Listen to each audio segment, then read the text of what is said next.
자, 말씀의 제목을 따라하겠습니다. 선한 목자 예수님. 성경에는 하나님과 하나님의 백성들, 다시 말하면 하나님과 이스라엘에 대하여 여러 가지 관계를 설명하는 비유들이 나옵니다. 예를 들어서 하나님은 왕이시며 그분의 백성들은 그분을 믿는 사람들은 백성이다. 또 하나님은 주인이며 또 그분의 백성들은 종이다. 하나님은 남편이시고 또 그분의 백성은 신부다, 아내다. 그리고 하나님은 아버지가 되시는데 그분의 백성들은 자녀다. 이런 비유들이 구약에도 나오고 신약 성경에도 동일하게 적용되어집니다. 구약의 하나님과 이스라엘 백성들의 관계와 오늘날 하나님과 우리 믿는 사람들의 관계와 그와 같다는 것을 성경이 이야기하고 있습니다. 그런데 여기에서 한 가지 더 추가할 수 있는 것이 무엇인가 하면 하나님은 목자가 되시고 그분의 백성들은 양이라는 겁니다. 양. 그래서 다윗은 시편 3편에서 여호와는 나의 목자시니 내게 부족함이 없으리로다 라고 고백을 한 거죠. 다윗은 하나님께서 자신의 목자가 되어주시고 또 자신은 하나님의 한 마리의 양에 불과하다라는 것을 고백을 합니다. 혹시 양을 보신 적 있습니까? 직접 눈으로 본 적 있어요? 여러분, 양은 세상에 있는 많은 동물 중에서 만약에 목자가 없으면 가장 빨리 멸종할 수밖에 없는 동물입니다. 그만큼 양은 부족함이 많아요. 목자가 있기 때문에 양들이 지금도 살고 있는 거예요. 만약에 양들을 돌보는 목자가 없다면 이미 양은 전 세계에 다 사라지고 말았을 것입니다. 그만큼 약하고 부족함 많은 것이 양이에요. 양에게는 목자가 절대적으로 필요하고 목자의 돌봄이 필요합니다. 이 목자라는 것을 히브리어 단어로 라고 합니다. 여호와는 나의 목자 할 때 여호와는 나의 로이 할 때 나의 목자라는 것이죠. 이 목자라는 이 단어가요, 단지 목자에게만 사용된 것이 아니라 이 라라는 단어가 고대의 왕들에게도 동일하게 사용되어졌어요. 바벨론이라든지 아수르라든지 이집트라든지 이런 왕들에 대해서 왕들이 스스로 자신을 목자라고 이야기합니다. 나는 백성들의 목자다 하면서 고대 왕들의 그림을 보면 막대기 같은 걸 들고 있어요. 그것은 무엇을 말하는가 하면 양들 치는 목자듯이 내가 너희들을 친다, 그렇게 다스린다, 그런 의미를 가지고 있어요. 그런데 이런 목자도 두 가지 종류가 있죠. 목자들 중에서도 정말 양들을 사랑하고 양들을 잘 돌보는 목자가 있어요. 그런 왕을 우리나라에서는 성군이라 불렀어요. 반면에 백성들을 괴롭히고 학대하고 포악하게 다루는 그런 왕들을 뭐란가 하면 폭군이라고 그렇게 불렀습니다. 목자도 그렇게 두 가지 종류가 있어요. 오늘 말씀 보시면 예수님께서 나는 선한 목자다 라고 이야기하시죠. 예수님께서 자기에 대해서 설명하시는 것이 네 번째입니다. 우리는 2주 전에 예수님께서 나는 양의 무리다 라고 말씀하신 것에 나누었어요. 오늘은 예수님께서 나는 선한 목자다 하면서 선한 목자로서 예수님께서 어떤 분이신지에 대해서 우리에게 오늘 설명을 하고 있습니다. 자, 첫 번째 따라해 볼까요? 선한 목자는 양들을 위하여 목숨을 버립니다. 11절 12절 말씀 보시면 이렇게 되어 있죠. 나는 선한 목자라 선한 목자는 양들을 위하여 목숨을 버리거니와. 선한 목자는 양들을 위하여 목숨을 버려요. 근데 12절 말씀 보시면 삭구는 목자가 아니요 양도 제 양이 아니라 이리가 오는 것을 보면 양을 버리고 달아나니 이리가 양을 물어가고 또 해치느니라. 11절 12절에서는 선한 목자가 어떤 사람인지에 대해서 분명하게 이야기하고 있는데 선한 목자는 무엇보다 양들의 주인이에요. 양들의 주인이고 그리고 더 나아가서 양들을 위해서 목숨을 버리기까지 양들을 사랑하는 것이 선한 목자입니다.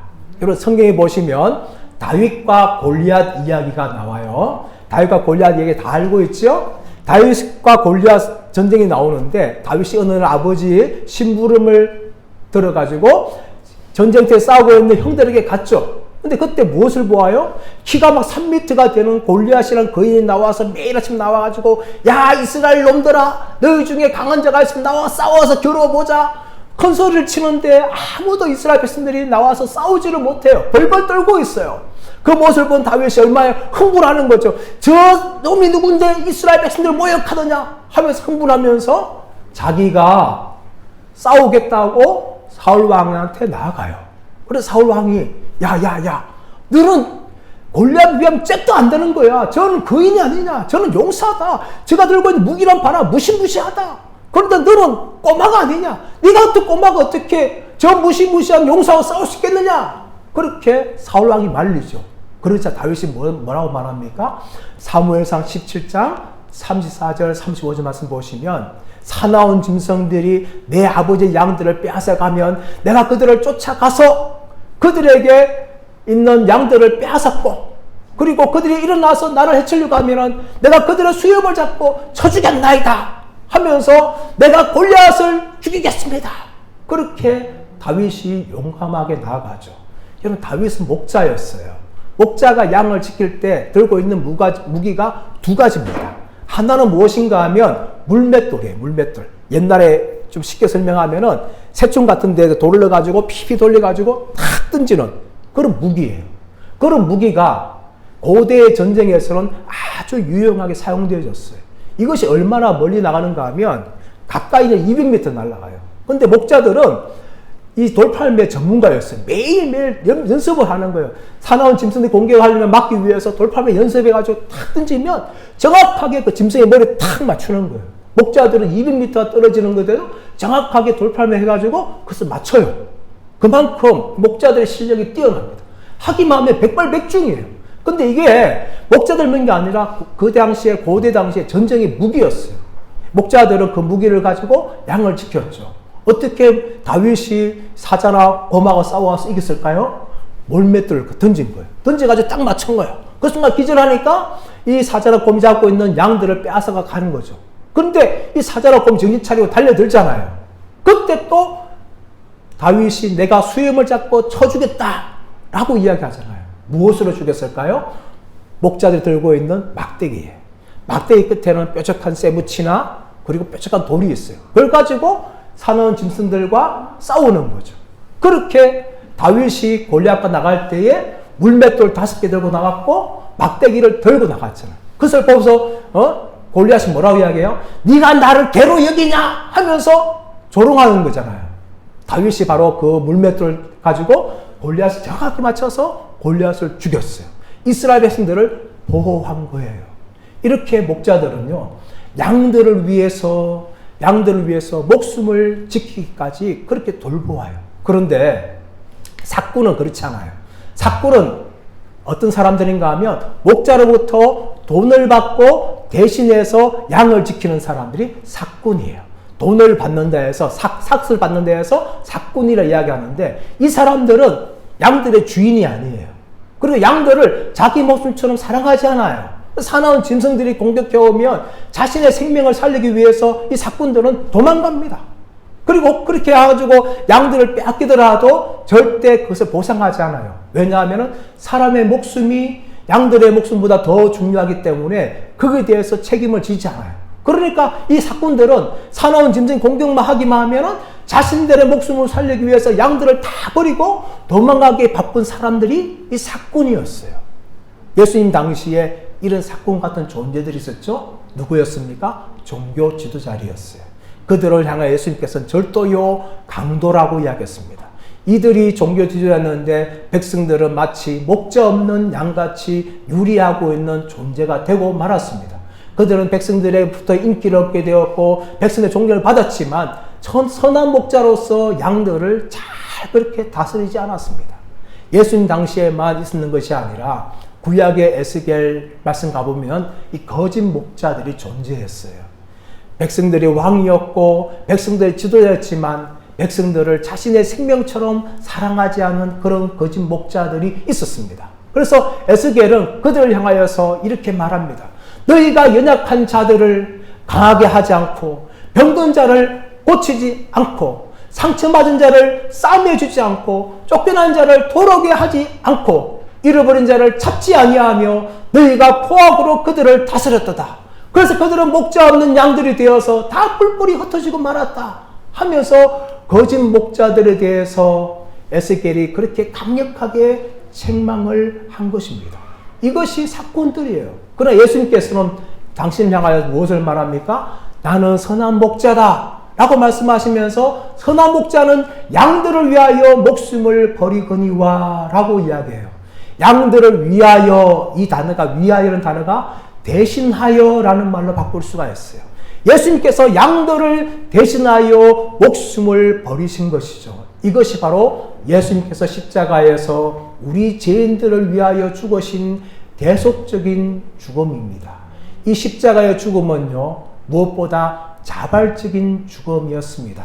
17절, 18절 말씀 가보세요. 이렇게 말씀하시죠. 내가 내 목숨을 버리는 것은, 18절 말씀 보시면 내가 스스로 버리노라. 나는 버릴 권세도 있고 다시 얻을 권세도 있다 라고 이야기하시면서 예수님께서 십자가에 죽으신 것은 강제적으로 죽으신 것이 아니라 예수님이 스스로 죽음에 자신을 내어준 것이라는 것을 이야기합니다. 그 증거가 어디 있을까요? 예수님께 체포당할 장면을 보십시오. 예수님께서 겟세마네 동산에서 밤이 맞도록 기도를 하였습니다. 그리고 새벽에 해가 뜨기 전에 무리들이 찾아와 예수님을 체포를 합니다. 그러나 예수님께서 그들이 오기 전에 이미 다 알고 있었습니다. 잠자고 있는 제자들을 깨우면서 일어나라, 나를 체포한 자들이 오고 있다 하면서 그들을 깨웠어요. 그리고 병사들이 와서 나사렛 예수가 누구냐? 라고 물을 때에 예수님은 도망가지 않았습니다. 숨지 않았어요. 내가 그러다 하면서 자신을 스스로 다 밝혔어요. 일부러 자신을 체포되게끔 자신을 드러낸 것이죠.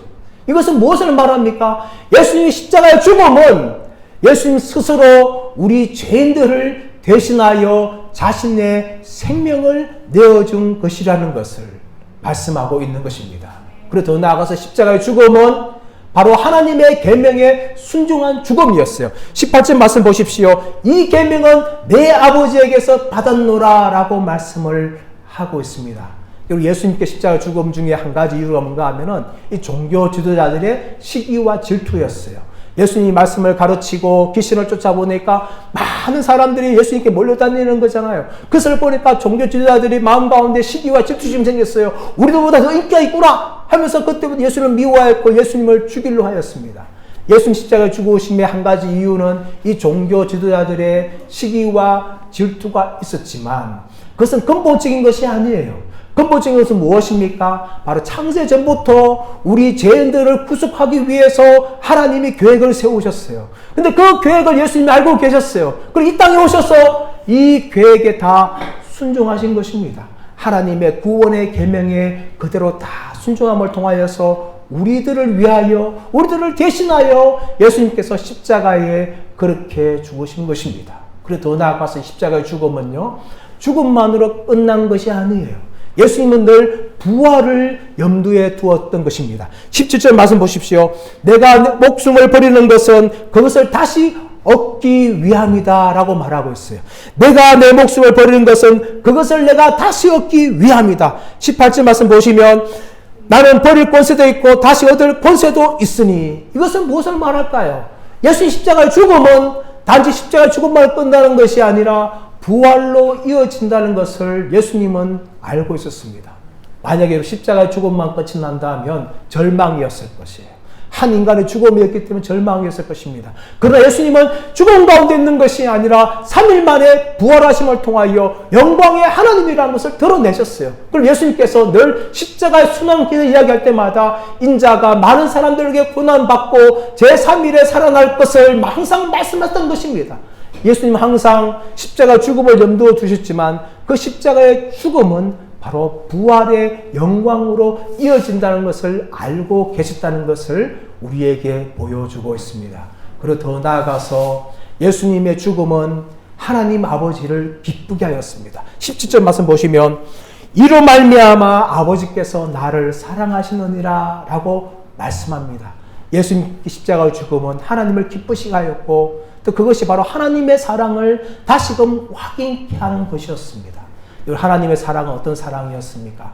요한복음 3장 16절 말씀에 하나님이 세상을 이처럼 사랑하사 독생자를 주셨으니 이는 그를 믿는 자마다 멸망하지 않고 영생을 얻게 하려 하심이라 라고 말씀합니다.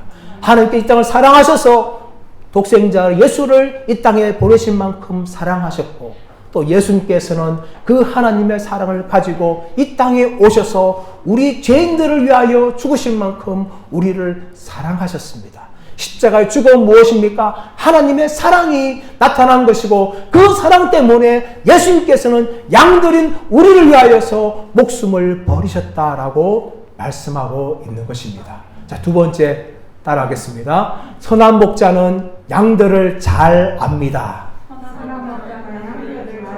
14절 15절 말씀 보세요. 14절 15절 보시면 나는 선한 목자라 나는 내 양을 알고 양도 나를 아는 것이 아버지께서 나를 아시고 내가 아버지를 아는 것 같으니 나는 양을 위하여 목숨을 버리노라 라고 말씀합니다.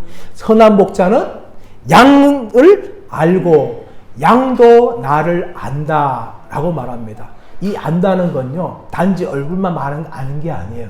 안다는 건 사람 이름만 아는 게 아니에요. 이 안다는 것은 너무나 잘 알고 모든 것을 잘 알고 있는 것입니다.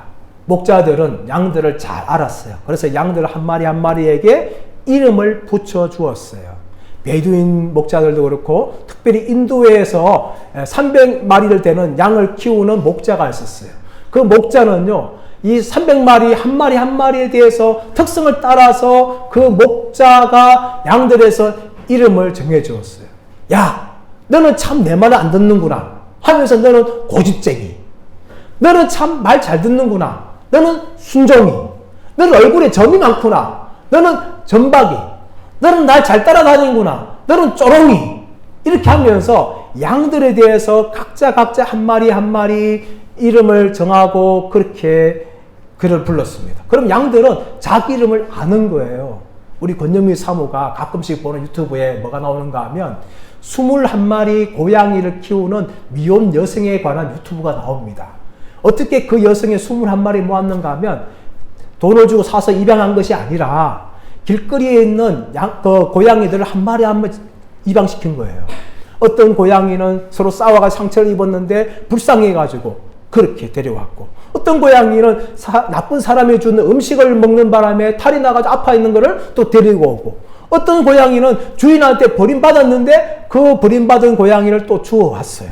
그렇게 21마리 모였는데 그 21마리 한 마리를 자기 그 얼굴과 생김새과 또 활동에 따라서 이름을 다 정해줬어요.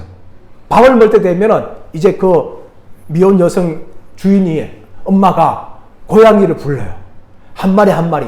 야 쪼롱이, 야 전방이, 너 순종이, 이렇게 부르는데 고양이들이 희한한 게 뭔가 하면은 자기 이름을 부를 때만 나와가지고 밥을 먹어요.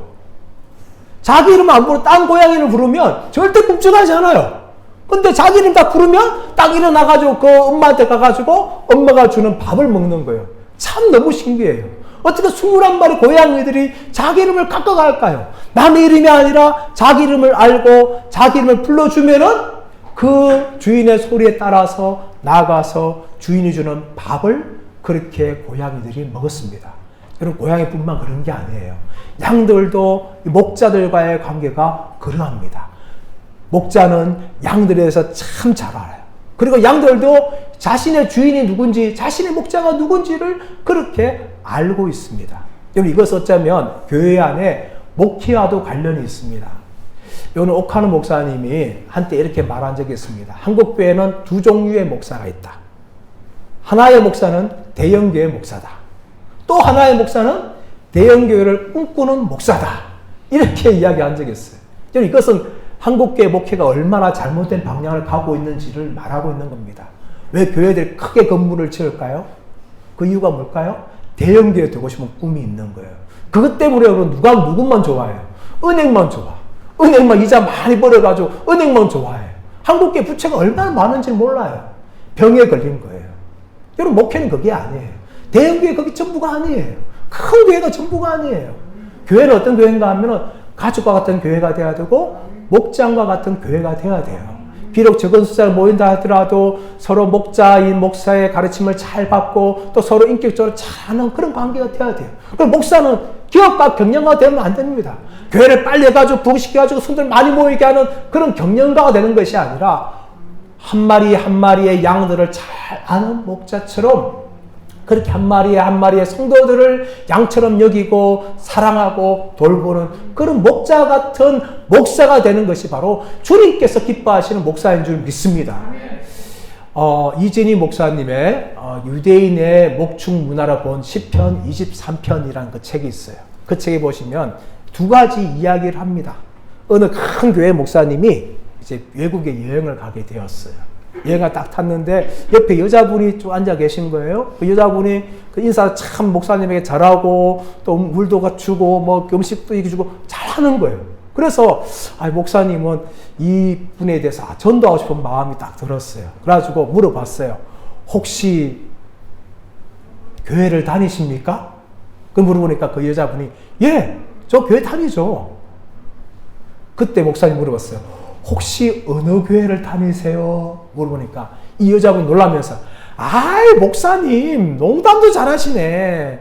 제가 목사님 교회 권사잖아요. 그렇게 이야기했다는 거예요. 그 교회가 얼마나 크고 권사들이 얼마나 많으면은 목사님이 그 권사님의 얼굴도 몰랐는 거예요. 또 이런 이야기가 있어요. 어떤 목사님 식당에 갔어요. 여정원이 와서 서비스를 하는 거예요. 그래서 목사님 마음 가운데 저 여자 종업원을 전도해야 되겠다 하면서 물어봤어요. 혹시 교회 다니시나요? 다니시나요? 예, 저 교회 다닙니다. 어느 교회를 다니세요? 그러니까 저 목사님 교회 다니는데요. 얼마나 나왔어요? 그러니까 3개월 다녔습니다. 그렇게 그 여자분이 이야기하고 목사님이 자신을 못 알아보니까 마음의 상처를 받아서 그 교회를 다니지 않았다는 그런 이야기가 그 책에 나옵니다. 저는 그 책이 사실인지 아닌지는 정확하게 이게 말할 수는 없겠지만 저는 충분히 일어날 수 있는 일이라고 생각합니다. 왜 그래요? 제가 큰 교회를 다 경험해 봤잖아요. 저는 부목사 8년을 아주 큰 교회에서 부목사 생활을 했습니다. 그리고 5년을 1000명 가까이 출석하는 교회를 담임을 했어요. 그럼 제가 큰 교회를 해봤기 때문에 그런 이야기들을 얼마든지 이해할 수가 있는 거예요. 충분히 그럴 수가 있어요. 정말 권사가 200명 된다면 어떻게 그 권사를 다 알겠어요, 여러분? 얼마든지 그런 일이 일어날 수가 있는 것이 현실입니다, 여러분. 이게 참 안타까운 것인데 이런 일이 일어날 수 있어요. 그러나 여러분, 예수님은 우리의 선한 목자이기 때문에 예수님은 단지 우리 얼굴만 아는 게 아니에요. 우리의 이름만 아니에요. 우리 주일학 학생들 앉아있지만 예수님은 여러분 다 알고 있어요. 우리 성도들 앉아 계시지만 예수님 여러분 다 알고 있어요. 우리 마음의 소원과 기도 제목들과 걱정과 근심과 또 많은 문제들까지도 우리의 알고 있어요.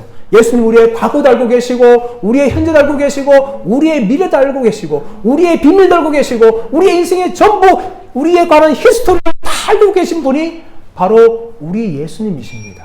우리 예수님께서 우리의 모든 것들을 다 그렇게 알고 계십니다. 그러나 여러분, 이런 예수님께 나가서 우리는 어떻게 해야 될까요? 기도할 때 하나님 이런 문제 많고 이런 문제가 많습니다. 그때 하나님이 어떻게 말씀하실까요? 얘야 다 알고 있다. 얘야 다 알고 있다. 걱정하지 말아라. 그렇게 우리 하나님께서 우리 가운데 말씀하시는 것이죠. 여러분, 청관우 목사님 지은 곡 중에 나를 지으신 주님, 다른 제목으로는 내 이름 아시죠? 라는 곡이 있어요. 이렇게 됩니다. 나를 지으신 주님 내 안에 계셔 처음부터 내 삶은 그의 손에 있었죠. 내 이름 아시죠. 내 모든 생각도 내 흐르는 눈물 그가 닦아주셨죠. 그는 내 아버지 난 그의 소유 내가 어딜 가든지 날 떠나지 않죠. 내 이름 아시죠. 내 모든 생각도 아바라 부를 때 그가 들으시죠. 여러분, 우리가 하나님 나아갈 때에 하나님은 우리의 모든 걸 아세요. 내 눈물도 아시고, 내 생각도 아시고, 내 걱정 걸지도 다 알고 계시고, 우리가 눈물로 기도할 때에 하나님은 우리의 눈물을 닦아주시면서 이렇게 말씀하시는 거죠. 얘야, 내가 너 다 알고 있다. 내가 너 사랑한다. 내가 너 책임질 거다. 내가 너를 끝까지 돌보아줄 거다. 하나님께서는 선한 목자시기 때문에 그렇게 우리에게 말씀하시죠. 왜 그럴까요? 하나님은 우리의 모든 것을 다 알고 계시기 때문입니다. 그렇다면 중요한 건 뭔가 하면은 우리가 하나님을 알고 있느냐, 이게 중요한 거죠. 우리가 예수님을 알고 있느냐. 여러분, 목자는 양을 잘 알고 있었어요. 그리고 목자도, 이 양도 목자가 누군지를 알고 있었어요. 목자의 음성만 듣기만 하면 그 목자를 분별합니다. 아무리 가짜 목자들이 이 양의 목자인 것처럼 흉내를 목소리를 내고 틀을 붙이고 한다 할지라도 여러분, 양들은 속지 않아요. 왜냐하면 자신의 목자가 누군지를 알기 때문에. 목자의 음성만 들어도 내 목자는 이 사람이야, 저 사람은 가짜야 하면서 따라가지 않고 자신의 목자만 따라가는 겁니다. 여러분, 이것이 뭔가 하면은 목자와 양의 관계예요. 그리고 우리가 하나님과 우리의 관계가 그렇게 돼야 돼요. 하나님 우리의 모든 것을 아는데 우리는 하나님을 전혀 모른다면 여러분, 하나님을 정말 따라갈 수가 없어요. 양이 목자를 아는 것처럼 우리가 하나님을 알아가야 될 줄 믿습니다. 여러분, 그것이 무엇인가 하면 믿음 생활이에요. 믿음 생활. 많은 사람들이 종교 생활, 교회 생활과 믿음 생활을 똑같은 것이 생각해요. 여러분, 다릅니다, 여러분. 교회 생활과 달라요. 교회 생활 이렇게 예배 잘 드리고, 헌금 잘 드리고, 봉사 잘하면 남들한테 저 사람은 신앙 좋다, 믿음 좋다, 인정받습니다. 근데 그게 뭔가 하면은 진짜 신앙생활이 아니에요. 그것은 신앙생활의 한 일부분에 불과해요. 진짜 신앙생활, 믿음생활은 무엇인가 하면은 바로 예수님을 아는 거예요. 예수님을 안다는 것은 무엇인가 하면은 예수님과 친밀해지는 거예요. 부모와 자녀가, 엄마와 아들, 딸이 친밀해지는 것처럼 친밀해지는 거예요. 남편과 아내가 친밀해지는 것처럼 친밀해지는 거예요. 그리고 드러나서 예수님과 동행하는 거예요. 또 예수님이 누구신지를 내 삶 속에서 체험하는 거예요. 그것이 믿음 생활이에요. 이런 믿음 생활하는 사람들이 고백하는 것이 무엇인가 하면 시편 23편이에요. 다윗이 왜 여호와는 나의 목자시니 이렇게 고백할 수 있었을까요? 다윗은 평생 동안 자신과 함께 하신 하나님께서 자신의 목자 되어준 것을 경험하였어요. 자신의 삶을 체험하였어요. 그렇기 때문에 하나님을 향하여서 여호와는 나의 목자시니 그렇게 고백할 수가 있었던 것입니다. 근데 여러분, 교회 나오면서 제일 불쌍한 사람이 어떤 사람인가 하면 여호와는 나의 목자시니 이것을 마음 중심으로 고백하지 못하는 사람들이 제일 불쌍한 사람이에요. 기독교인일 수는 있어요. 교회 다닐 수는 있어요. 그러나 믿음 생활하는 것은 아니에요. 믿음 생활은 무엇인가 하면 이렇게 예배 잘 드리고 헌금 생활, 봉사 생활 넘어가지고 예수님과 친밀해지는 거예요. 예수님과 동행하는 거예요. 또 예수님을 내 삶 속에서 체험하는 거예요. 그것이 바로 예수님을 아는 겁니다. 이것이 진짜 믿음 생활이에요, 여러분. 여러분, 유명한 식당에 갑니다. 왜 갑니까? 그 식당의 시그니처 음식을 먹기 위해서 아니에요? 단지 가서 메뉴만 보고 이 식당이 이게 맛있구나 하면서 돌아 나온다면 그 사람 식당을 간 이유가 무엇이겠어요? 아무런 의미가 없는 거죠. 마찬가지예요. 우리가 교회 나온 이유가 무엇이겠어요? 교회 생활 이렇게 예배 드리고 이렇게 또 뭐 봉사하고 헌금하는 거다. 이건요, 메뉴표만 보는 거예요. 중요한 건 뭡니까? 내가 믿는 예수님, 나의 선한 목자이신 예수님을 내가 친밀하게 하는 거예요. 가까워지는 거예요. 그 예수님과 동행하는 거예요. 그리고 그 예수님과 함께 살아가는 거, 나의 평생에 예수님이 어떤 분인지를 내 삶에서 체험하면서 살아가는 게 진짜 믿음 생활입니다. 이 믿음 한 사람들이 바로 여호와는 나의 목자시니 내게 부족함이 없습니다 라고 고백하면서 살아갈 수가 있는 것입니다. 여러분, 양은 부족함이 많은 동물입니다. 하지만 이 양에게 목자가 있다면 그는 전혀 부족함이 없는 삶을 살게 됩니다. 마찬가지로 양인 우리는 부족함이 참 많아요. 우리 인생에 연약한 것이 얼마나 많습니까? 우리 기도의 제목들이 얼마나 많습니까? 그러나 선한 목자이신 예수님을 우리가 알고 그 예수님과 친밀해지고 그 예수님과 동행하고 그 예수님을 체험하게 되어지면 우리는 다윗처럼 예수님은 나의 목자시니 내게 부족함이 없습니다. 이 고백을 하게 될 줄 믿습니다. 이것이 믿음 생활이에요. 여러분 교회 나오지만 종교 생활, 교회 생활로 그치지 말고 여러분이 믿음 생활 하시길 바랍니다. 예수님과 친밀해지시고 예수님과 동행하시고 예수님을 평생 체험하면서 선한 목자이신 예수님을 날마다 경험하며 살아가시는 저와 여러분들 되시기를 예수님의 이름으로 축원합니다.